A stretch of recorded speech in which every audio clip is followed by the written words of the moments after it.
This delicious recipe that we're prepping is creamy garlic pesto chicken. And in your bag should be 1.5 pounds of chicken breasts.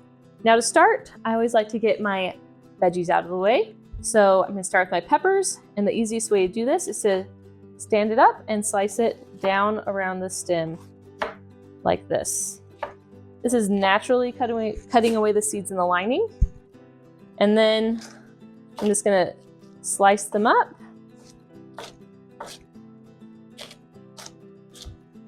And once I get my whole pepper sliced, I'm gonna bunch them all together and line them up and then dice down. I'm gonna get some beautiful small chunks of pepper. We'll add it into our bag.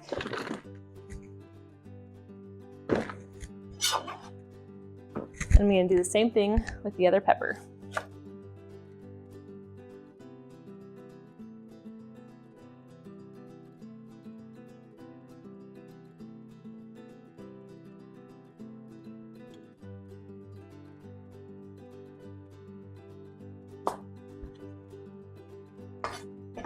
Okay, once it's diced, into the bag.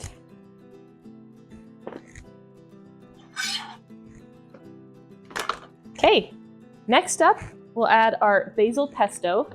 Now with this, you want to make sure that you stir it before adding, because all the oil goes to the top and you just don't want a bag full of oil. You want all the yumminess as well. So I'll stir it with this knife and then get my measuring cup and just dump it in. With these, it's usually about half. There's usually about 1 cup in these.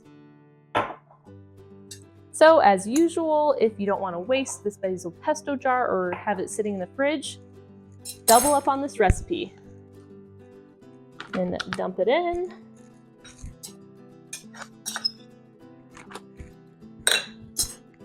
Okay, and then we have our minced garlic, which is about a tablespoon. Some better than bouillon paste. And the easiest way to get it out of the measuring spoon is to use your finger like a spatula and just wipe it out using your bag. And then all of our dried spices, which include Italian seasoning, onion powder, salt, black pepper, and crushed red pepper flakes. Okay, now this last ingredient that we have is our sun-dried tomatoes.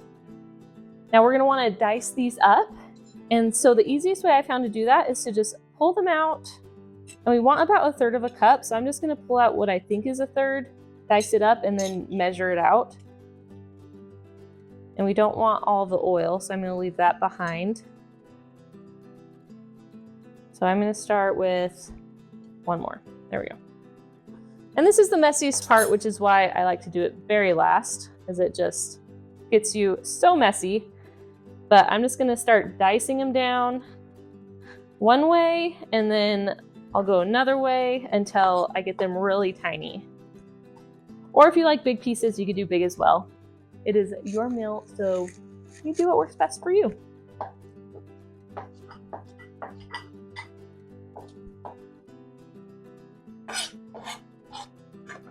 Okay, and I've got my 1/3 cup.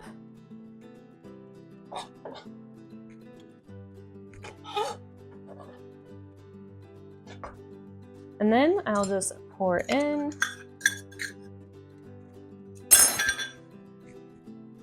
Okay, and this meal is now done. So I'm gonna take the bag and seal it, press out all of the air. Now before cooking, you are going to wanna add 1 cup of water, and then about 30 minutes before serving, you'll add your 4 ounces of low-fat cream cheese. It's now ready for your freezer.